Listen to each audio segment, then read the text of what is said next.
بسم الله الرحمن الرحيم لقد رضي الله عن المؤمنين إذ يبايعونك تحت الشجرة فعلم ما في قلوبهم فأنزل السكينة عليهم وأثابهم فتحا قريبا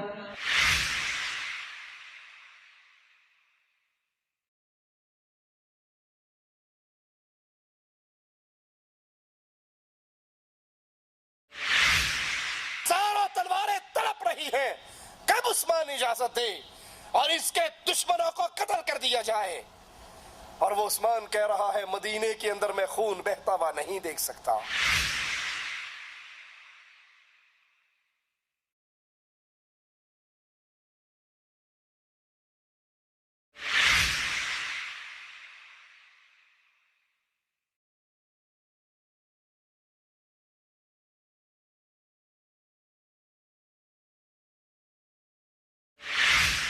عثمان کی نظریں اللہ کی کتاب پر، قرآن کریم پر، اور ظالم نیزے اور تلواروں سے امیر المومنین پہ حملہ کرتے ہیں. آپ کا خون مبارک قرآن کے ان الفاظ پہ گرتا ہے فَسَيَكْفِيكَهُمُ اللَّهُ. اللہ ان دشمنوں کو کافی ہے.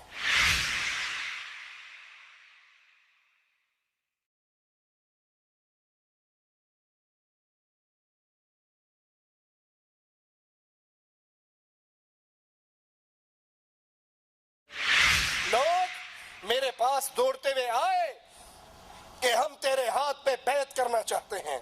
تو میں نے کہا اللہ کی قسم علی کے الفاظ پہ غور کرنا. اللہ کی قسم مجھے اللہ سے شرم آتی ہے میں اس قوم سے بیعت لوں جس قوم نے عثمان کو شہید کیا ہے.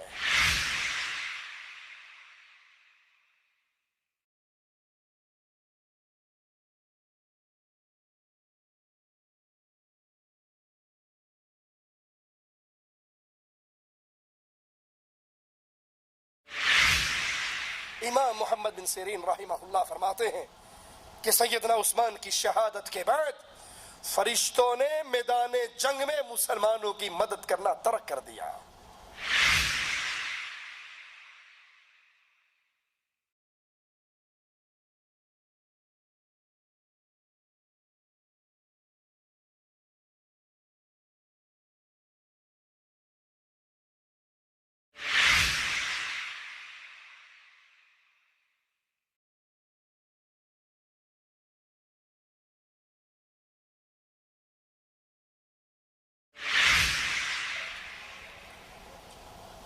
ان الحمد لله نحمده ونستعينه ونستغفره ونعوذ بالله من شرور انفسنا ومن سيئات اعمالنا من يهده الله فلا مضل له ومن يضلل فلا هادي له. اشهد ان لا اله الا الله وحده لا شريك له واشهد ان محمدا عبده ورسوله. اما بعد اعوذ بالله من الشيطان الرجيم بسم الله الرحمن الرحيم قل هو الله أحد الله الصمد لم يلد ولم يولد ولم يكن له كفوا أحد. سیدنا فاروق اعظم رضی اللہ عنہ وارضا ایک ایرانی غلام ابو لؤلؤ کے ہاتھوں زخمی ہوئے اور اسی زخموں کی تاب نہ لاتے ہوئے شہادت کے مقام پر فائز ہوئے. یہ ظالم، یہ مجرم، یہ کافر مسلمانوں کے اس عظیم سردار کو اپنے انتقام کا نشانہ بناتا ہے. دور نہ جائیے، آج بھی آپ صحابہ کرام کے دشمنوں کو دیکھیں گے انہوں نے فیروزہ پتھر پہنا ہوتا ہے اور اس پتھر کی نسبت اسی ابو لؤلؤ فیروز مجوسی کی طرف کرتے ہیں. اس کے دربار کو آج بھی پوجا جاتا ہے، بلکہ دشمنان صحابہ اس کو بہت بڑا مجاہد قرار دیتے ہیں کہ اس ظالم نے امیر المؤمنین فاروق اعظم رضی اللہ عنہ وارضا کو شہید کیا. شہادت سے پہلے سیدنا عمر رضی اللہ عنہ وارضاہ نے مسلمانوں میں ایک کمیٹی 6 افراد کی تشکیل دی اور کہا کہ ان میں سے اپنا ایک خلیفہ چن لینا۔ اس کمیٹی کے اندر سیدنا عثمان، سیدنا علی، سیدنا طلحہ، سیدنا زبیر رضی اللہ عنہ اجمعین، عبد الرحمن بن عوف، سعد بن ابی وقاص رضوان اللہ علیہم اجمعین شامل تھے۔ فاروق اعظم پر یہ تہمت لگانے والوں کہ انہوں نے اپنے لیے علی سے خلافت کو چھینا تھا، اگر فاروق اعظم نے اپنی ذات کے لیے خلافت چھینی جو حق علی کا تھا اور چھینا فاروق نے تھا، تو پھر شہادت سے پہلے یہ خلافت اپنے خانوادے سے نکال کر مسلمانوں کے اندر کیوں پیش کر دی؟ اگر اپنے لیے کچھ چھینا ہوتا، اپنے لیے حکومت بنانی ہوتی تو وہی کرتے جو سیدنا علی نے اپنے بیٹے حسن کو دی، تو سیدنا فاروق اعظم کو بھی چاہیے تھا کہ وہ یہ خلافت کا بوجھ عبداللہ ابن عمر کے حوالے کر دیتے اور یہ خانوادہ فاروق کے اندر باقی رہتی۔ انہوں نے تو وہ 6 افراد، وہ کمیٹی جو بنائی جس کے اندر سے کسی ایک کو خلیفہ چننا تھا، اس کمیٹی کے اندر بھی اپنے بیٹے عبداللہ کو شامل نہیں کیا رضی اللہ عنہ وارضا۔ سیدنا عمر کی وفات کے بعد، شہادت کے بعد، مسلمانوں نے سیدنا عثمان رضی اللہ عنہ وارضا کو اپنا خلیفہ مقرر کیا۔ جب آپ خلیفہ بنے تو آپ کی عمر 70 برس تھی، 12 سال تک آپ خلافت کی ذمہ داریاں نبھاتے رہے۔ فتوحات اسلامیہ کا جو سلسلہ سیدنا عمر رضی اللہ عنہ وارضا کے دور میں شروع ہوا تو سیدنا عثمان کے دور کے اندر وہ مزید پھیلتا رہا، پھلتا اور پھولتا رہا۔ آذربائیجان سیدنا خالد بن ولید کے ہاتھ پر 2 بار فتح ہوا۔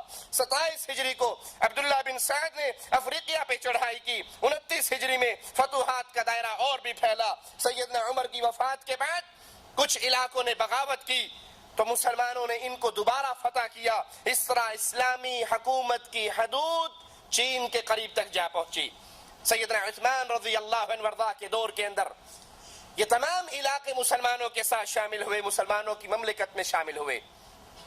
سیدنا عبد الرحمن بن سمرہ بلوچستان تک پہنچے۔ ایران اور کابل کے علاقے مسلمانوں کی حکومت میں شامل ہوئے۔ ایران کے اندر آئے دن بغاوت کا بازار گرم رہتا، کیونکہ آتش پرست آخری حکمران ابھی زندہ تھا جو سیدنا عمر کے دور میں فرار ہو کر ترکستان چلا گیا، اور عثمان کے دور میں وہ خراسان پہنچا اور تیاری کر کے مسلمانوں کے خلاف اس نے پھر بغاوت کی اور مسلمان لشکر نے اس کی بغاوت کو کچل ڈالا، اور یہ تمام علاقے دوبارہ مسلمانوں کے علاقوں میں شامل ہوئے اور وہ اس بغاوت کچلنے کے نتیجے میں مارا گیا۔ شام کے والی امیر معاویہ رضی اللہ عنہ وارضا، کبھی اللہ نے موقع دیا تو سیدنا امیر معاویہ پر الگ ایک نشست کریں گے، ان کے حالات، ان کے واقعات، ان کے جہاد، یہ سارے معاملات کو انشاءاللہ بیان کریں گے۔ وہ امیر معاویہ جو قرآن کے کاتب تھے، وہ امیر معاویہ رضی اللہ عنہ وارضا جس کے دور حکومت میں 64 لاکھ مربع میل کرۂ ارض پر لا الہ الا اللہ کی حکومت پھیل چکی تھی۔ آج قرآن کے دشمن، ایمان کے دشمن، اسلام کے دشمن خاص طور پہ امیر معاویہ سے دشمنی کا اعلان کرتے ہیں۔ کیوں؟ وہ امیر معاویہ کے دشمن نہیں، وہ قرآن کے دشمن ہیں۔ وہ امیر معاویہ کی شان میں گستاخیاں اس لیے کرتے ہیں کہ جب امیر معاویہ کی ہستی مشکوک ہو جائے گی تو جس قرآن کی کتابت کرتے رہے وہ کتاب تو اپنے آپ مشکوک ہو جائے گی۔ ان کی دشمنی سیدنا معاویہ سے نہیں بلکہ اللہ کے قرآن اور اللہ کی کتاب سے ہے۔ امیر معاویہ نے سیدنا عثمان رضی اللہ عنہ وارضا سے کہا کہ سمندر کی طرف سے، رومیوں کی طرف سے بحری حملے کا خطرہ ہمیشہ رہتا ہے، کیوں نہ مسلمانوں کی بھی ایک بحری بیڑا ہو، ایک بحری فوج ہو جو رومیوں سے ان سرحدوں پر مقابلہ کرے۔ اس طرح سیدنا عثمان رضی اللہ عنہ وارضا کے دور میں پہلی مرتبہ مسلمانوں کا بحری بیڑا تیار ہوا۔ آپ نے اس کا حکم دیا۔ سیدنا معاویہ نے مصر کے والی عبداللہ بن سعد کے ساتھ مل کر عظیم الشان بحری بیڑا تیار کیا، بحری فوج تشکیل دی گئی، اور پھر روم کے بادشاہ نے شام اور مصر پہ حملہ کرنے کی تیاری کی۔ 500 جنگی جہاز کا بیڑا لے کر وہ مسلمانوں پر حملہ آور ہوا، اور مسلمان لشکر نے اس ظالم کا مقابلہ کیا اور اس کے بحری بیڑے کو تہس نہس کر دیا۔ سمندری لڑائی کے اندر یہ مسلمانوں کی پہلی لڑائی، مسلمانوں کی یہ پہلی جیت، سیدنا عثمان رضی اللہ عنہ وارضاہ کی خلافت کا عظیم الشان کارنامہ۔ سیدنا عثمان کے دور میں رضی اللہ عنہ وارضاہ فوج مسلمانوں کی دو قسم کی تھی، ایک فوج کا وہ حصہ جو چھاونیوں میں رہا کرتا تھا، اور ایک رضاکاروں پر مشتمل فوج تھی جو جس کو طلب ہوتی، جب جہاں کہیں مارکا ہوتا تو ان کو ڈیمانڈ پر بلا لیا جاتا۔ سیدنا عثمان رضی اللہ عنہ وارضاہ نرم دل مسلمان خلیفہ، مومن حکمران، امیر المؤمنین، آپ نے اپنی رعایا کی بہتری کے لیے، فلاح و بہبود کے لیے بہت سے کام کیے۔ مدینے کی طرف آنے والی تمام سڑکیں، تمام راستوں کو اچھی طرح بنوایا، جگہ جگہ چوکیے بنوائی، مسافروں کے آرام کے لیے سرائیں تیار کی، مدینے سے کچھ فاصلے پر ایک بند تعمیر کیا کہ کبھی کبھار خیبر کی طرف سے پانی سیلاب آتا تو مدینے کو نقصان پہنچنے کا ڈر تھا، آپ نے ایک بند تعمیر کیا تاکہ مدینہ اس سیلاب کے پانی سے محفوظ ہو جائے۔ نہریں کھدوائی، اونٹوں اور گھوڑوں کے خیال کے لیے چراگاہیں مقرر کی، ان کا بہترین انتظام کیا، اور مسلمانوں کے لیے بہترین مملکت کا ایک بہترین دور مسلمانوں کا اس مملکت کے اندر ظاہر ہوا۔ مقدمات کے فیصلے کے لیے سیدنا عثمان نے باقاعدہ طور پر قضات مقرر کیے، قاضی مقرر کیے، اور یہ اپنے دور کے بہترین علماء ہوتے، ان کو معقول تنخواہیں ملتی۔ کچھ لوگ یہ بھی اعتراض کرتے ہیں جو امام تنخواہ لیتا ہو اس کے پیچھے نماز نہیں۔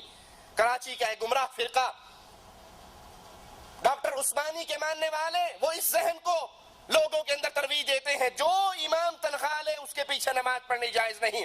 ائمہ کی تنخواہیں، فوجیوں کی تنخواہیں، قاضیوں کی تنخواہیں، علماء کے وظیفے، یہ سیدنا عمر اور سیدنا عثمان رضی اللہ عنہما کے دور کے اندر مسلمانوں کے اندر جاری ہوئے۔ اور یہ قاضی اتنے با اختیار ہوتے کہ کسی بھی حکومتی آدمی، بڑے سے بڑے با اختیار کا کوئی دباؤ ان کے اوپر نہ ہوتا، یہ اپنے ان تمام فیصلوں کے اندر آزاد ہوتے اور قرآن و حدیث کے مطابق فیصلے کرتے۔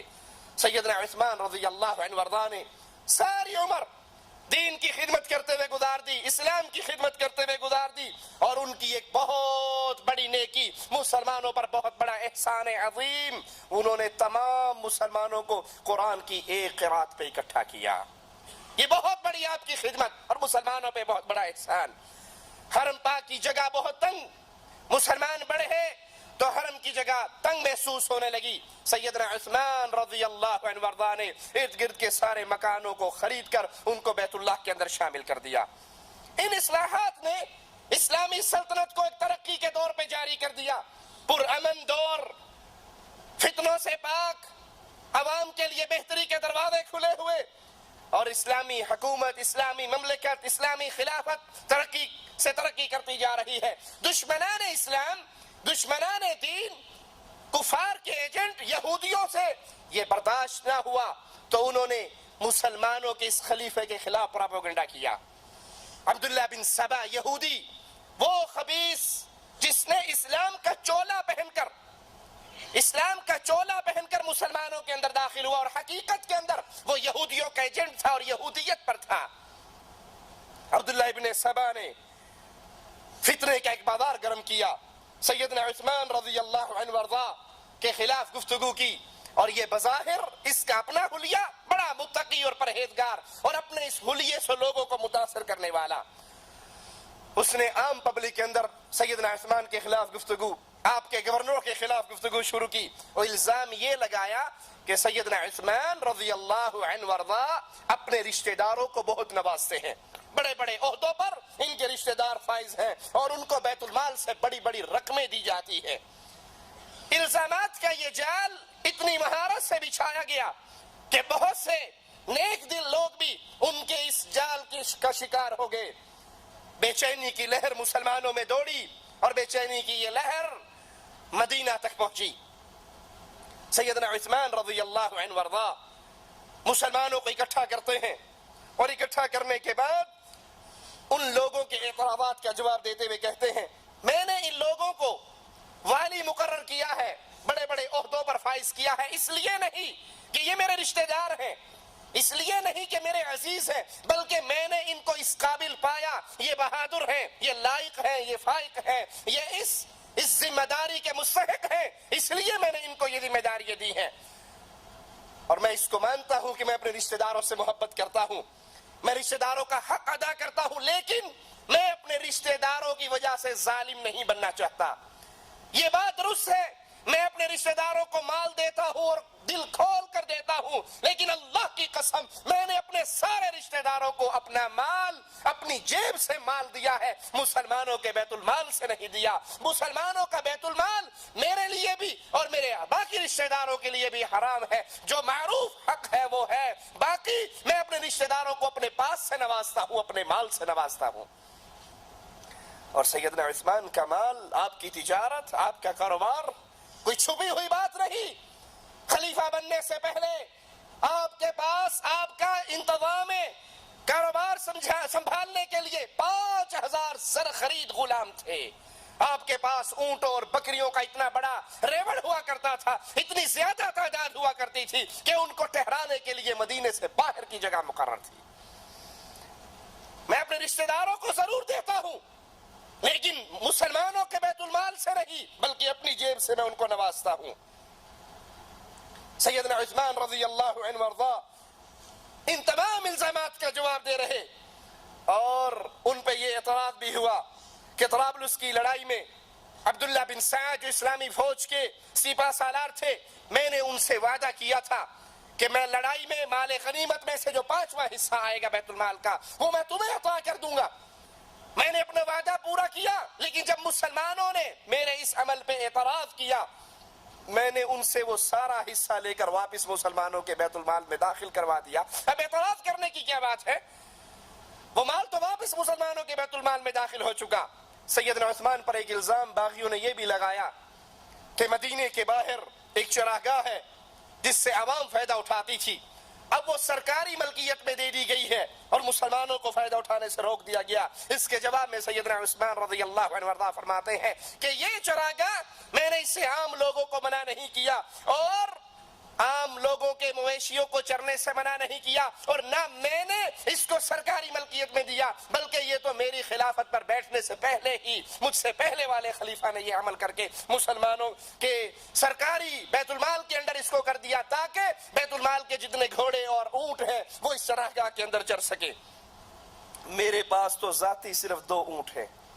وہ عثمان رضی اللہ عنہ جس کے جانور لا تعداد، جو بے شمار مال کا مالک، 1000 اونٹوں پر لدا ہوا تجارت کا قافلہ تیار ہے، مسلمانوں میں قحط کا منظر پیش آتا ہے، سیدنا عثمان وہ سارا مال مسلمانوں کے اندر بانٹ دیتے ہیں۔ اور آج خلافت کے بوجھ کو سنبھالنے کے بعد کیا کہتے ہیں؟ میرے پاس تو صرف 2 اونٹ ہیں، اور وہ 2 اونٹ بھی میں نے اللہ کے گھر کے حج کے لیے رکھے ہیں، اللہ کے گھر جانے کے لیے، حج اور عمرہ کرنے کے لیے۔ اور تم جانتے ہو کہ خلافت سنبھالنے سے پہلے مدینے میں مجھ سے زیادہ اونٹوں اور بکریوں کا مالک اور کوئی نہیں تھا۔ جتنے جانور میرے پاس تھے اب وہ سب میں بانٹ چکا ہوں اللہ نام پر۔ میرے پاس تو صرف 2 اونٹ ہیں، یعنی یہ چراگاہ اگر اس سے تم یہ سمجھتے ہو میں نے عوام کو روک کر اپنے لیے خاص کی ہے، تو میرے پاس تو جانور ہی نہیں ہے۔ 2 اونٹ ہیں صرف جو میں نے اللہ کے گھر کے حج کے لیے رکھ رکھے ہیں، باقی تو میں سب کچھ بانٹ چکا ہوں۔ مگر فتنہ کرنے والوں کو ان جوابات سے کوئی سروکار نہ تھا۔ ان کا مقصد ان جوابات سے اپنے دل کو مطمئن کرنا نہیں تھا، بلکہ ان کا مقصد تو فتنے کی آگ کو بھڑکانا تھا، تاکہ مسلمانوں کی سلطنت کے اندر فتنہ برپا ہو۔ اور یہ جو اسلامی فتوحات کے دروازے کھلے ہوئے ہیں، مسلمان آئے دن کبھی کسی ملک پہ حملہ کرتے ہیں اور لا الہ الا اللہ کی حکومت کو غالب کرتے ہیں، کبھی لا الہ الا اللہ کا پیغام لے کر چین کے دروازے پر پہنچے ہیں، کبھی بلوچستان کے دروازے پر پہنچے ہیں، کہیں ہند کے دروازے پر پہنچ رہے ہیں۔ یہ راستہ بند ہو اور یہ لا الہ الا اللہ کے پیغام کی نشر و اشاعت رک جائے۔ انہوں نے اس فتنے کی آگ کو اور بھڑکایا، تو سیدنا عثمان رضی اللہ عنہ وارضا مسلمانوں کے صوبوں کے گورنروں کو، ذمہ داران کو مدینہ میں بلاتے ہیں اور ان سے اس فساد کی آگ کو ٹھنڈا کرنے پر تجاویز طلب کرتے ہیں۔ اور وہ گورنر جواب میں کہتے ہیں امیر المؤمنین یہ جتنے لوگ فتنہ پھیلا رہے ہیں ان کو گرفتار کیا جائے اور ان کو شدید سزائیں دی جائے. لیکن عثمان حلیم طبع عثمان رضی اللہ عنہ وارضاہ، نرم دل کے عثمان، ان کو ان کی یہ تجویز پسند نہ آئی. اور بھی کئی تجاویز آئیں لیکن یہ اجتماع کسی نتیجے پر نہ پہنچا اور محفل برخاست ہو گئی اور گورنر اپنے ملکوں کو چلے گئے. تو پھر سیدنا عثمان رضی اللہ عنہ وارضاہ نے 3 اقدام کیے، 3 عمل کیے تاکہ باغیوں کی بغاوت ٹھنڈی ہو جائے اور یہ فتنے دب جائیں. سب سے پہلا کوفے کے گورنر سعید بن عاص کی جگہ پر ابو موسیٰ اشعری کو مقرر کیا، کیونکہ کوفی سعید بن عاص کے دشمن بن گئے تھے اور انہوں نے خود یہ مطالبہ کیا تھا. ان کے مطالبوں میں یہ مطالبہ تھا کہ ابو موسیٰ اشعری کو ہمارا والی بنا دیا جائے. انہی کے مطالبے پر امیر المؤمنین نے ابو موسیٰ اشعری کو روانہ کیا. چند صحابہ کرام کو پورے ملک کے اندر مختلف صوبوں کے اندر روانہ کیا تاکہ وہاں جا کر وہ عام مسلمانوں کی شکایات کا جائزہ لیں کہ ان کو اس میں حقیقت کتنی ہے اور اس کو دور کیسے کیا جا سکتا ہے. پھر امیر المؤمنین نے پورے ملک میں اعلان کیا، پورے ملک میں اعلان کروایا کہ کسی کو مجھ سے شکایت ہو یا میرے کسی گورنر سے شکایت ہو، وہ حج کرنے کے لیے آئے اور حج کے موقع پر آ کر مجھ سے سوال کرے، اس کی اس پریشانی کو دور کیا جائے گا.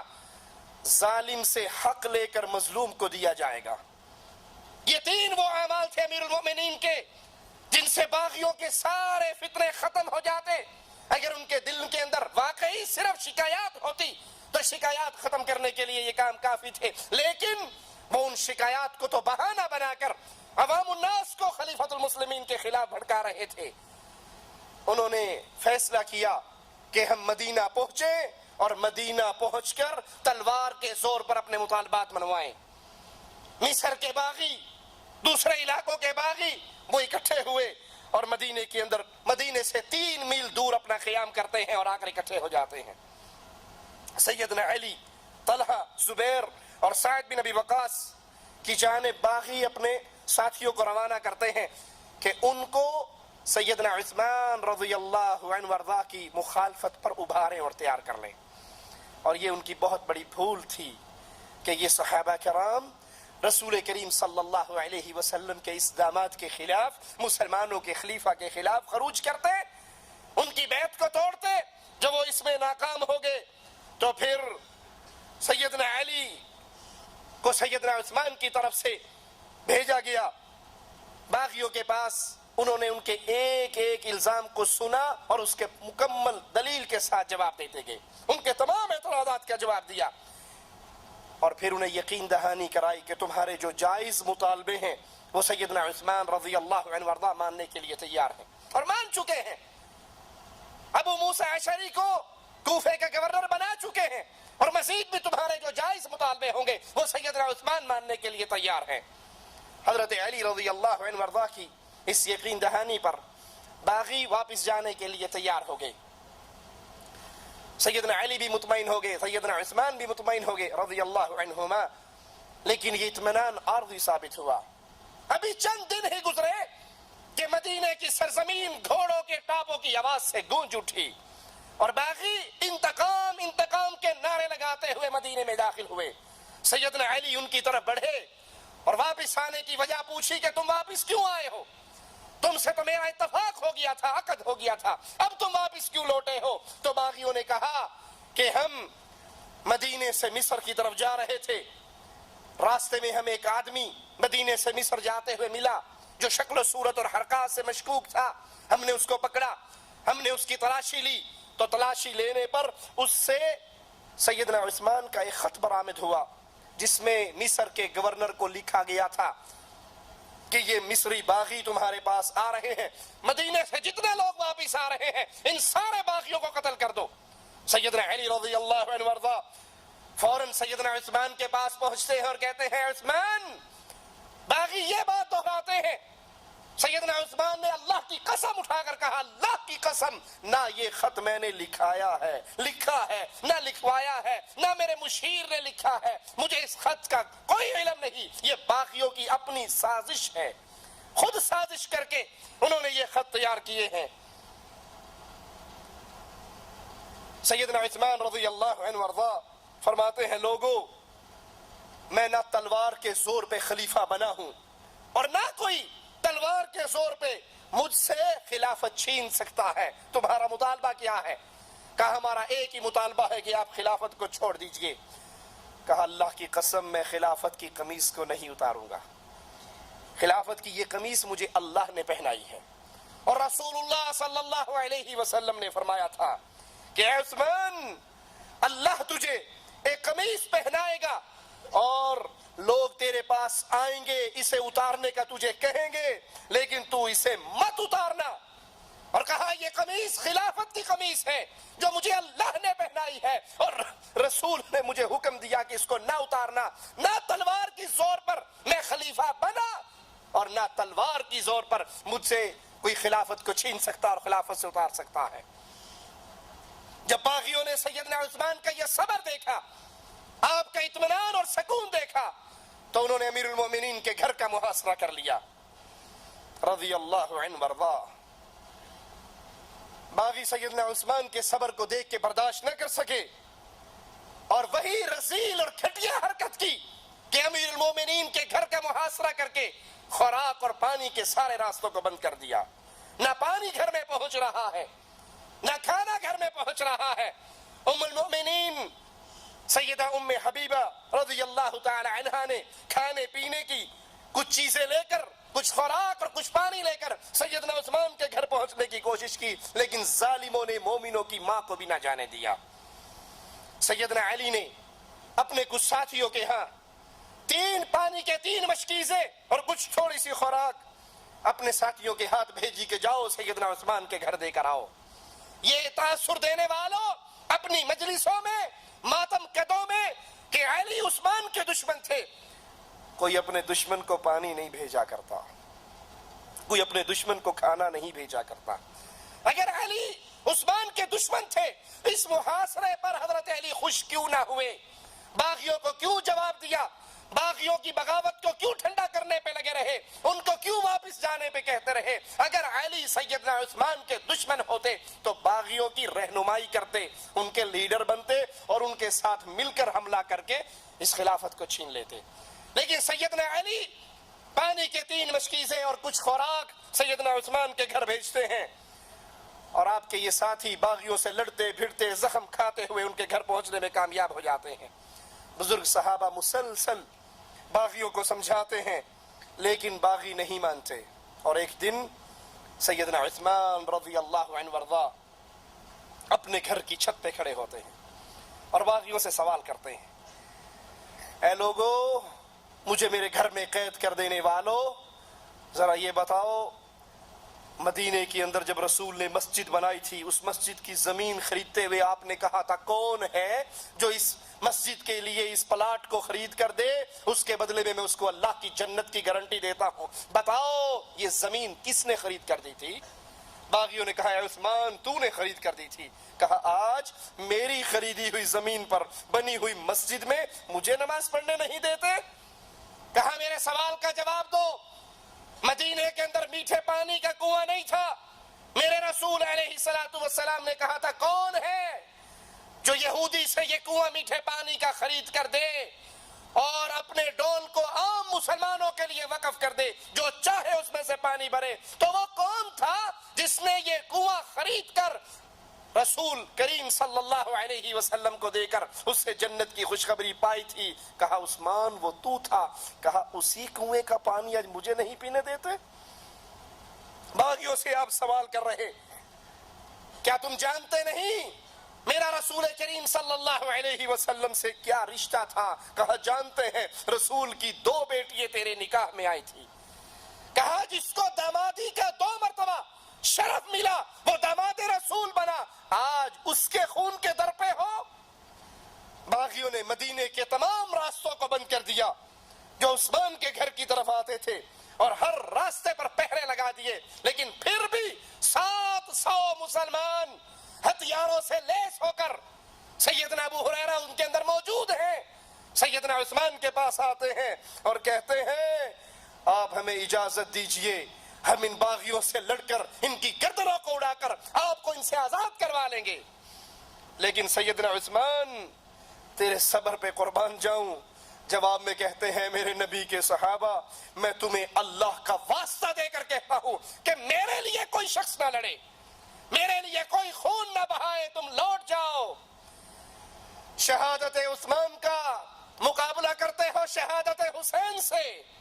ارے ذرا آنکھوں کو کھول کر دیکھو تو صحیح، ایک طرف سیدنا حسین رضی اللہ عنہ وارضا 72 انسانوں کے ساتھ، جن میں بچے بھی ہیں، جن میں عورتیں بھی ہیں، وہ نکلتے ہیں، صحابہ روک رہے ہیں، عبداللہ ابن عمر روک رہے ہیں، ابن عباس روک رہے ہیں، صحابہ کی جماعت روک رہی ہے، حسین نہ جاؤ، حسین نہ جاؤ، اور سیدنا حسین جا رہے ہیں، اور ادھر پوری اسلامی حکومت سیدنا عثمان سے اجازت مانگ رہی ہے، امیر المومنین سے سوال کر رہی ہے، 700 صحابہ سیدنا عثمان کے دروازے پر کھڑے ہیں، اجازت دیجئے، ہم ان باغیوں سے، ان مصر کے باغیوں سے ہم لڑنے کے لیے تیار ہیں، اور وہ اللہ کا واسطہ دے کر کہتے ہیں لوٹ جاؤ، میرے لیے کوئی مسلمان نہ لڑے، میں مسلمانوں کا خون بہتا ہوا نہیں دیکھ سکتا۔ ایک طرف امیر المومنین کی حفاظت کے لیے امیر معاویہ لشکر بھیجنے پر تیار ہے، مدینے کے مسلمان جنگ کرنے پر تیار ہے، اور ایک طرف یہ 72 انسانوں کو لے کر جا رہے ہیں۔ شہادت حسین کا مقابلہ کس سے کرتے ہو؟ یہ امام مظلوم سیدنا عثمان رضی اللہ عنہ وارضا، لوگ اپنا خون بہانے کے لیے تیار ہیں، تلواریں بے نیام ہونے کے لیے تڑپ رہی ہے، لیکن وہ کہتے ہیں لڑنا ہے تو اللہ کے لیے لڑو، میری ذات کے لیے کوئی نہ لڑے، اور میں مدینہ الرسول میں مسلمانوں کا خون بہتا ہوا نہیں دیکھ سکتا۔ نبی کے ان صحابہ کو واپس لے جاتے ہیں۔ عبداللہ بن سلام رضی اللہ عنہ وارضا نے باغیوں سے کہا لوگو تم عثمان کو قتل نہ کرو، تم میں سے جو شخص عثمان کو قتل کرے گا وہ اللہ سے کوڑی ہو کر ملے گا، کوڑ کے مرض میں مبتلا ہو کر اللہ کے دربار میں اٹھے گا۔ یاد کرو اللہ کی تلوار ابھی تک نیام کے اندر ہے، لیکن اگر تم نے عثمان کو قتل کر دیا پھر اس کی تلوار نیام سے نکل آئے گی اور قیامت تک دوبارہ کبھی میان میں نہیں جائے گی۔ یہ تلوار ابھی نیام کے اندر ہے، ان کی شہادت سے فتنے کے دروازوں کو نہ کھولو، اور اگر تم نے یہ جرم کر لیا پھر وہ تلوار نکل آئے گی، فتنوں کا دروازہ کھل جائے گا، اس کو دوبارہ نیام میں کوئی داخل نہ کر سکے گا۔ باغیوں نے سیدنا علی کو اپنے مطالبات دے کر سیدنا عثمان رضی اللہ عنہما کے پاس بھیجا۔ سیدنا علی پہنچے، کہا اللہ کی قسم اے عثمان میں نہیں جانتا تجھے کیا کہوں، میں کوئی ایسی بات نہیں جانتا جس کی خبر آپ کو نہ ہو، میں کوئی ایسا امر نہیں جانتا جو آپ کو بتلاؤں اور آپ اس سے واقف نہ ہو، جتنا علم آپ کو ہے اتنا ہی ہمیں ہے، مجھے آپ پر سبقت کی کوئی وجہ نہیں دکھائی دیتی، جو آپ نے نبی سے سنا ہم نے سنا، جو آپ نے نبی کو کرتے دیکھا وہ ہم نے کرتے دیکھا، آپ بھی نبی کی صحبت میں رہے ہم بھی نبی کی صحبت میں رہے، ابو بکر و عمر بھی حق پر عمل کرنے میں آپ سے افضل نہیں تھے، جس طرح وہ حق پر عمل کرتے اسی طرح قرآن و حدیث کی آوازیں پر آپ عمل کرتے، آپ ان دونوں سے بڑھ کر ابو بکر و عمر سے بڑھ کر رسول اللہ صلی اللہ علیہ وسلم کے قرابت دار، آپ کو داماد رسول بننے کا 2 مرتبہ شرف حاصل ہوا جو ان کو نہیں حاصل ہوا۔ ابو ذر الجہنی سیدنا عثمان کے پاس آئے تو سیدنا عثمان رضی اللہ عنہ وارضا نے فرمایا 10 باتیں میں نے اللہ کے ہاں امانت رکھی ہیں، پہلی بات میں چوتھا مسلمان ہوں، چوتھا آدمی ہوں جس نے محمد کریم صلی اللہ علیہ وسلم کے ہاتھ پر بیعت کی، رسول کی 2 بیٹیاں میرے نکاح میں آئی، یہ شرف اور کسی کو نہیں ملا، میں نے کبھی گانا نہیں گایا، کبھی راگ نہیں گایا، میں نے کبھی برائی کی خواہش نہیں کی، جب سے میں نے نبی کے ہاتھ پر بیعت کی ہے، جب سے میں نے نبی کے ہاتھ پہ بیعت کی میں نے اپنا دایاں ہاتھ کبھی اپنی شرمگاہ کو نہیں لگایا، ہر جمعے کو میں ایک غلام اللہ کے لیے آزاد کرتا ہوں، اور اگر کسی جمعے کو میرے پاس غلام نہ ہو تو میں اگلے جمعے کو اس کی قضا ادا کرتا ہوں، زمانہ جاہلیت میں یا اسلام میں، دونوں زمانوں میں نے کبھی چوری نہیں کی۔ زمانہ جاہلیت یا اسلام میں نے کبھی زنا نہیں کیا، اور 10ویں بات، میں نے قرآن کریم کو محمد کریم صلی اللہ علیہ وسلم کے دور کے مطابق جمع کیا۔ یہ 10 باتیں میری اللہ کے ہاں امانت ہے۔ سیدنا مغیرہ بن شعبہ رضی اللہ عنہ وارضا عثمان رضی اللہ عنہ وارضا کے پاس آتے ہیں، ایام محاصرہ ہے، اور آپ کی خدمت میں عرض کرتے ہیں کہ افسوس خلیفہ ہوتے ہوئے بھی آپ پر اتنی بڑی مصیبت آئی۔ میں آپ کے سامنے کچھ باتیں رکھتا ہوں جن میں سے کسی ایک بات کو آپ تسلیم کر لو، اور وہ پہلی بات، اٹھیے باغیوں سے قتال کیجئے، قتال کا حکم دیجئے، ہم ان سے قتال کرتے ہیں کیونکہ آپ حق پر ہیں اور باغی باطل پر ہیں۔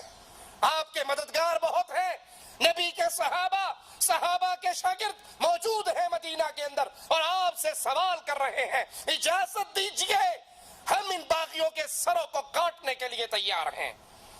سیدنا حسین کو روکنے کے لیے صحابہ ان کے گھوڑوں کی لگام پکڑتے ہیں، اور یہاں صحابہ منتیں کرتے ہیں، عثمان ایک مرتبہ اجازت تو دے دو۔ لیکن سیدنا عثمان کہتے ہیں، میں اپنے لیے کسی کو خون بہانے کی اجازت نہیں دیتا۔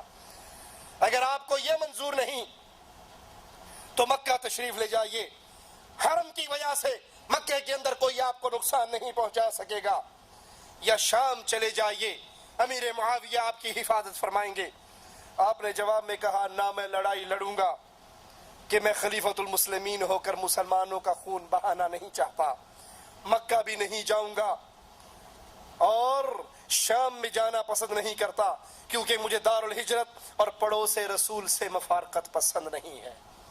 میں اپنے نبی کے پڑوس کو چھوڑنا نہیں چاہتا، اور اس مدینہ میں میں ہجرت کر کے آیا تھا، اپنے اس ہجرت والے گھر کو بھی ترک کرنا نہیں چاہتا۔ مرہ بن کعب کہتے ہیں، اگر میں نے رسول اللہ صلی اللہ علیہ وسلم سے ایک حدیث نہ سنی ہوتی تو میں کبھی کھڑا نہ ہوتا۔ آج میں تمہیں اپنے نبی کی وہ حدیث سناتا ہوں۔ میرے نبی کریم صلی اللہ علیہ وسلم نے فتنوں کا ذکر کیا اور کہا یہ قریب ہی ظاہر ہونے والے ہیں، اور اتنی دیر میں ایک شخص منہ پہ کپڑا لپیٹے ہوئے وہاں سے گزرا۔ نبی فتنوں کا ذکر کر رہے ہیں، فتنوں کی قربت کا ذکر کر رہے ہیں کہ ان قریب فتنوں کا ظہور ہونے والا ہے۔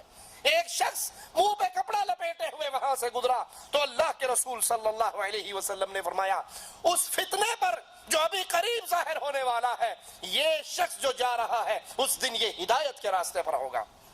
مرہ بن کعب کہتے ہیں، میں فوراً اٹھا اور اس شخص کو جا لیا، اس کے چہرے سے کپڑا اتارا تو وہ سیدنا عثمان بن عفان رضی اللہ عنہ وارضا تھے۔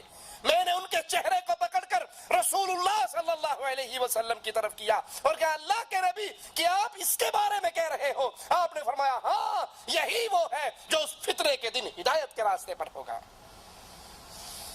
لیکن باغی ان تمام باتوں کو سن کر نہ انہوں نے سمجھنا تھا نہ ان کا یہ مقصد تھا، وہ تو اسلامی حکومت کے اندر فتنہ برپا کرنے کے در پر تھے، وہ تو عثمان کے خون کے پیاسے تھے، اور یہ بغاوت کے دن، یہ حج کے ایام، مسلمانوں کی اکثریت حج کرنے کے لیے گئی ہوئی، لہذا باغیوں کو بھی سکون تھا، اور وہ پرسکون ہو کر مسلمانوں کے خلیفہ کے گھر کا گھیراؤ کیے ہوئے آپ کے قتل پر تیار ہو گئے۔ سیدنا عثمان رضی اللہ عنہ وارضا کو یہ خبر پہنچ گئی کہ باغی آپ کے خون کے پیاسے ہیں، آپ پھر اپنے گھر کی چھت پہ چڑھتے ہیں۔ سوچئے، ذرا مقارنہ کیجئے، منظر اپنے سامنے رکھیے۔ ایک طرف یہ منظر ہے، سیدنا حسین کہہ رہے ہیں کربلا کے میدان میں، مجھے واپس جانے دو، میں لڑنے کے لیے نہیں آیا، مجھے تو کوفیوں نے خط لکھ کر بلایا تھا، اگر یہ کوفی اب میری مدد نہیں کرنا چاہتے تو مجھے واپس جانے دو، مجھے یزید کے پاس جانے دو، میں اپنا ہاتھ یزید کے ہاتھ میں دینے کو تیار ہوں، یا مجھے کافروں کی سرحد پہ جانے دو، میں ان سے جہاد کر کے شہادت کے رتبے پر فائز ہو جاؤں۔ اور ایک طرف یہ منظر ہے کہ صحابہ کرام آپ سے اجازتیں مانگ رہے ہیں، لیکن آپ خود اپنے گھر کی چھت پہ چڑھتے ہیں اور ان سے سوال کرتے ہیں، ظالموں، مجھے کس جرم میں قتل کرنا چاہتے ہو؟ کیوں کیونکہ اسلام میں کسی انسان کو قتل کرنے کی صرف 3 وجہ ہیں. وہ مسلمان مرتد ہو جائے تو اس کو قتل کر دیا جائے. کیا میں مرتد ہو چکا ہوں اپنے دین سے؟ مجھے اس جرم میں مارنا چاہتے ہو؟ یا شادی شدہ زنا کرے پھر اس کو رجم کر دیا جائے؟ سوال کرتے ہیں کیا میں نے یہ جرم کیا ہے؟ اور تیسرا جرم، کسی نے کسی کو قتل کیا ہو تو قصاص کے طور پر بدلے میں اس کی جان لی جائے. سیدنا عثمان کہتے ہیں یہ 3 وجوہات ہوتی ہیں قتل کرنے کی اسلام میں. بتاؤ میرا کیا جرم ہے؟ مجھے کس جرم میں قتل کرنا چاہتے ہو؟ سیدنا عثمان رضی اللہ عنہ وارضا اپنے گھر کے اندر قید، نہ کھانا ہے نہ پینا، اور دنوں پہ 3 گزر گئے. ایک روایت میں 39 دن اور 40 دن کا بھی ذکر آتا ہے. سیدنا علی رضی اللہ عنہ وارضا حسن و حسین کو بھیجتے ہیں، جاؤ اے حسن اور حسین اپنے خالو کے دروازے پر پہرا دو، اس کے دروازے کی چوکیداری کرو، جس سے اللہ کے فرشتے بھی حیا کیا کرتے تھے. اور علی اپنے بیٹوں سے اتنا پیار کرنے والے، حسن و حسین کو اتنی محبت سے پکارنے والے کہ کہنے والے نے کہا علی حسن اور حسین کو اتنے ادب سے کیوں بلاتے ہو؟ ہے تو تیرے ہی بیٹے. کہا لوگوں میں اپنے بیٹوں کو ادب سے نہیں بلاتا، محمد کے نواسوں کو ادب سے بلاتا ہوں. اتنی محبت حسن سے اور حسین سے. اور آج حسن و حسین امام مظلوم سیدنا عثمان کے دروازے پر پہرا دینے کے لیے کھڑے ہیں. مجالس حسین میں عثمان کو گالیاں دینے والوں، اس کے ایمان کا انکار کرنے والوں، اس کے اہل جنت میں ہونے کا انکار کرنے والوں، تمہارا حسنین کریمین سے کوئی رشتہ ہے؟ جس کے نام پہ مجلس برپا کرتے ہو وہ تو عثمان کے دروازے کا پہرے دار بنا ہوا. اور عثمان چھت سے آواز لگاتے ہیں اے محمد کے نواسو واپس لوٹ جاؤ، میرے گھر کا پہرا نہ دو. لڑنا ہے تو رب کے لیے لڑو. عثمان اپنے لیے کسی کو تنگ نہیں کرنا چاہتا. 18 ذی الحجہ ہے، 35 ہجری ہے، جمعہ کا دن ہے. سیدنا عثمان ایک پاجامہ منگواتے ہیں اور اس کو پہنتے ہیں. انہوں نے نہ زمانہ جاہلیت میں نہ زمانہ اسلام میں کبھی اس پاجامے کو پہنا، لیکن اس دن خاص طور پہ پاجامہ منگوا کر پہنتے ہیں اور کہتے ہیں آج رسول اللہ صلی اللہ علیہ وسلم کی خواب میں زیارت ہوئی تھی.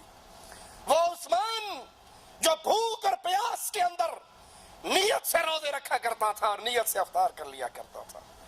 وہ عثمان جس کے گھر میں افطاری کے لیے پانی تو درکنار نمک بھی نہیں تھا، جو نیت سے سحری کرتا تھا، نیت سے افطاری کرتا تھا مظلومیت کی حالت میں. ارے ایک طرف مارکہ کربلا ہے جو تمہاری کتابوں کے مطابق چند گھنٹوں ختم ہو جاتا ہے، اور ایک طرف 39 یا 40 دن کا پیاسا عثمان رضی اللہ عنہ وارضا. کہا آج امام الانبیاء خواب میں آئے تھے، ابو بکر و عمر بھی ساتھ تھے، اور کہا تھا عثمان آج کے روزے کی افطاری تو میرے پاس آ کر کرے گا، آج تو افطاری میرے پاس آ کر کرے گا. ادھر باغیوں نے امام مظلوم کے گھر پہ حملہ کیا. گھر کے دروازے پر حسن بن علی، عبداللہ بن زبیر، محمد بن طلحہ اور کچھ اور نوجوان پہرے پر تھے. وہ ان باغیوں سے لڑتے رہے. ان کے وہم و گمان میں بھی نہ تھا، ان کے ذہن میں تھا کہ باغی اپنے مطالبات پیش کر کے کچھ دن یہاں قیام کر کے واپس لوٹ جائیں گے. ان کے وہم و گمان میں نہ تھا کہ بغاوت کی یہ تحریک یہودیوں کے ایجنٹ عبداللہ ابن سبا نے برپا کی ہے، اور آج تک اس عبداللہ ابن سبا کی ناجائز اولاد صحابہ کے خلاف بغاوت کی تحریک برپا کرتے ہوئے نظر آتی ہے. جہاں صحابہ کو گالیاں پڑتے ہوئے دیکھو گے، گالیاں دینے والے عبداللہ ابن سبا یہودی کے ایجنٹ ہوں گے. انہیں یقین نہیں تھا کہ باغی اس حد تک بڑھ جائیں گے. باغیوں نے عثمان کے گھر پہ حملہ کیا.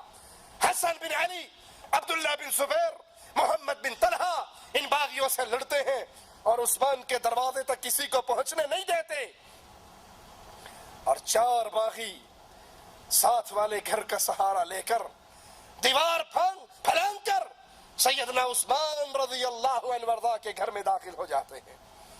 عثمان جو روزے سے ہیں، عثمان جو قرآن کی تلاوت کر رہے ہیں، عثمان جو خلیفۃ المسلمین ہیں، جن کی مدد کرنے کے لیے ہزاروں تلواریں تڑپ رہی ہیں، کب عثمان اجازت دے اور اس کے دشمنوں کو قتل کر دیا جائے؟ اور وہ عثمان کہہ رہا ہے مدینے کے اندر میں خون بہتا ہوا نہیں دیکھ سکتا۔ حالت سیام قرآن کی تلاوت کر رہے 4 باغی دیوار کو پھلانگتے ہیں، سیدنا عثمان رضی اللہ عنہ وارضا کے گھر میں داخل ہو جاتے ہیں۔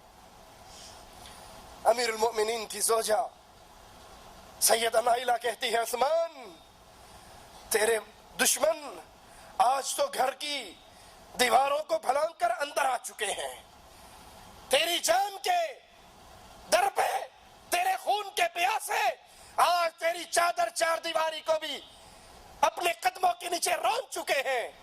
جواب میں سیدنا عثمان کہتے ہیں نائلہ آخری لمحات میں میری نظروں کو رب کے قرآن سے جدا نہ کر، یہ جو کرتے ہیں کرنے دے اور مجھے اللہ کی کتاب کی تلاوت کرنے دے۔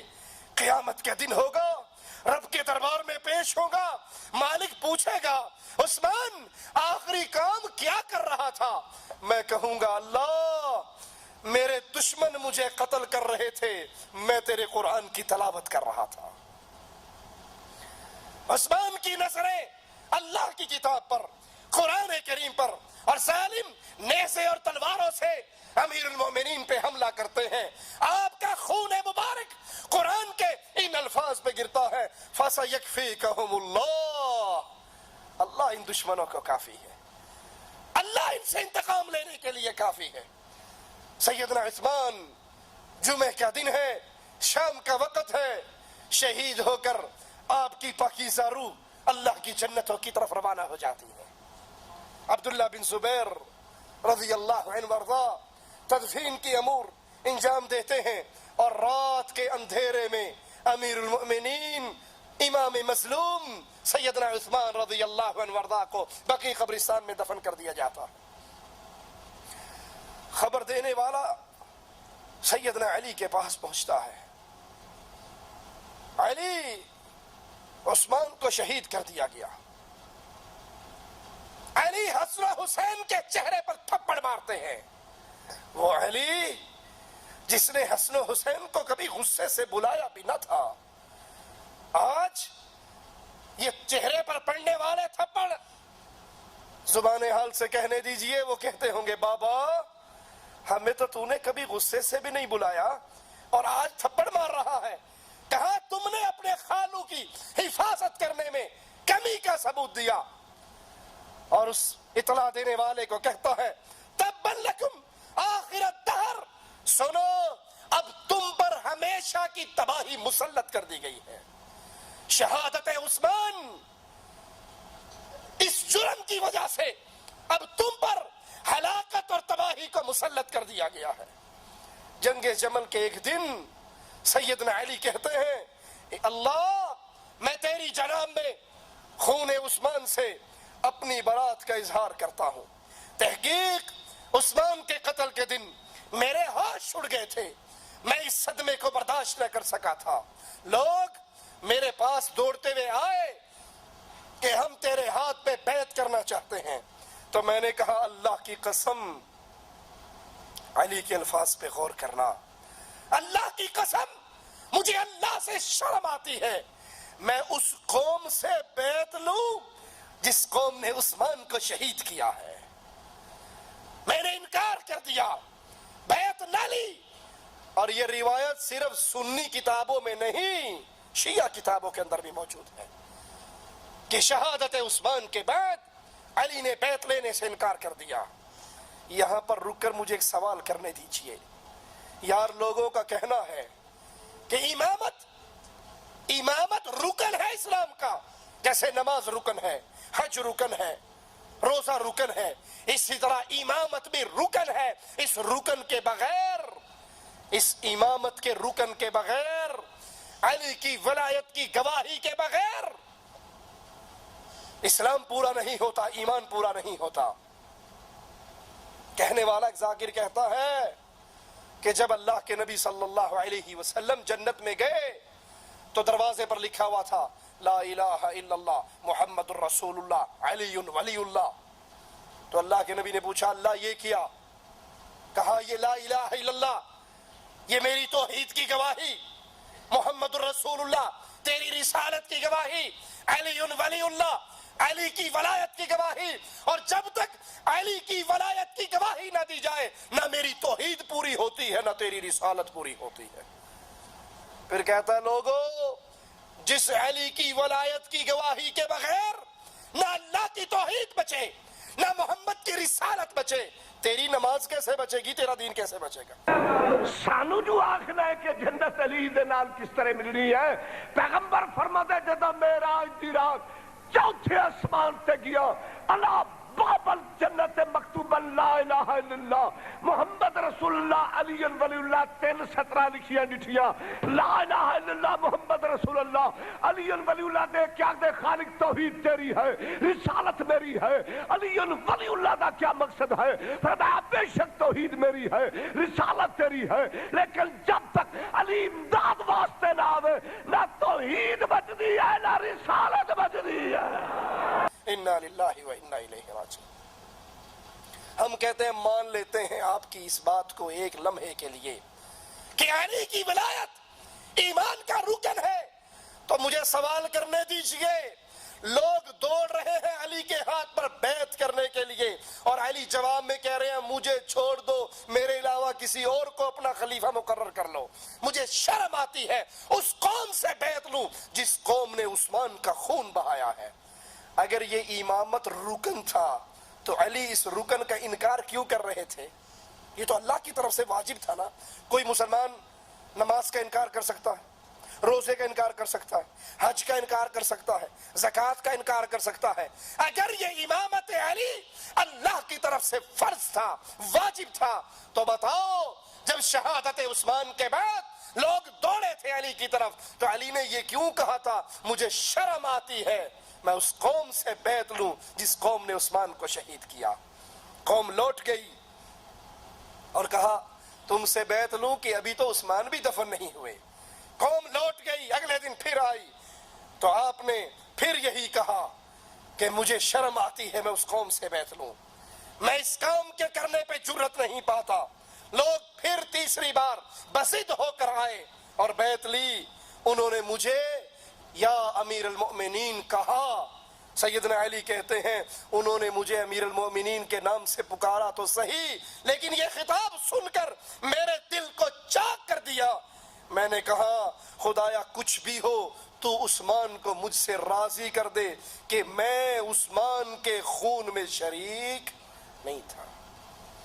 اگر تمہارے عقیدے کے مطابق عثمان نے یہ حق چھینا تھا تو اس کی شہادت پہ علی کو تو خوش ہونا چاہیے تھا نا کہ جان چھوٹی میرا حق مجھے ملا، بلکہ سیدنا علی کہہ رہے ہیں اللہ تو عثمان کو مجھ سے راضی کر دے کہ میں عثمان کے خون میں شامل نہ تھا۔ سیدنا سمورہ فرماتے ہیں کہ اسلام مضبوط قلعے کے اندر بند تھا، مگر قتل عثمان سے اس میں ایسا رکھنا پڑ گیا کہ اب قیامت تک دوبارہ بند نہ ہوگا۔ ان کے قتل سے خلافت مدینے سے ایسی نکلی کہ دوبارہ مدینے میں واپس نہ آئے گی۔ امام محمد بن سیرین رحمہ اللہ فرماتے ہیں کہ سیدنا عثمان کی شہادت کے بعد فرشتوں نے میدان جنگ میں مسلمانوں کی مدد کرنا ترک کر دیا۔ شہادت عثمان کے بعد فرشتوں نے میدان جنگ میں مسلمانوں کی مدد کرنا ترک کر دیا۔ قاسم بن امیہ نے آپ کی شہادت پہ کچھ یوں کہا لوگو سیدنا عثمان کب شہید ہوئے؟ ذی الحجہ کے اندر قربانی والے مہینے میں، اور قاسم کہہ رہے ہیں لوگو اللہ کی قسم تم نے رسول اللہ صلی اللہ علیہ وسلم کے بعد قربانی کے دن بہت بری قربانی دی ہے، قربانی کے دن بہت بری قربانی دی۔ سیدنا کعب بن مالک نے کہا اللہ اس قوم کو ہلاک کرے، اللہ اس قوم کو جس نے پاک طیب برگزیدہ امام کو قتل کیا وہ کسی گناہ کی آلودگی کی وجہ سے قتل نہیں کیا گیا، اس پہ کوئی گناہ نہیں تھا، اس پہ کوئی دھبا نہیں تھا، اس کا کوئی جرم نہیں تھا، بلکہ لوگوں نے اس کے خلاف جھوٹی باتیں بنائی تھی۔ حسان بن ثابت نے فرمایا جو خالص موت کو دیکھنا چاہتا ہو کہ اس میں کسی چیز کی آمیزش نہ ہو، اس کو چاہیے وہ عثمان کے گھر میں جائے۔ لوگوں نے اس شخص کو قتل کر دیا جس کے پیشانی پر سجدے کے نشان تھے اور وہ تمام رات نماز اور تلاوت میں گزار دیا کرتا تھا۔ اللہ سے دعا ہے اللہ ہمیں صحابہ کی محبت عطا فرمائے، اللہ ہمیں سیدنا عثمان کی محبت عطا فرمائے، زندہ رکھے اسی پر رکھے، موت دے تو اس حال پہ دے، اللہ ہم سے راضی ہو، ہم اپنے اللہ سے راضی ہوں۔ اقول قولی ھذا واستغفر اللہ لی ولکم ولسائر المسلمین۔ سفر کے دوران فرض نماز پہ قصر ہے اور سنت پر قصر ہے یا نہیں، سنت پڑھنا چاہیے یا چھوڑنا چاہیے؟ جب اللہ نے فرض پر ہی قصر کر دی تو سنت کا معاملہ تو اپنے آپ ختم ہو گیا۔ جب آپ ظہر کے 4 کی بجائے 2 فرض پڑھیں گے تو سنت اس کے علاوہ ویسے ہی معاف ہے۔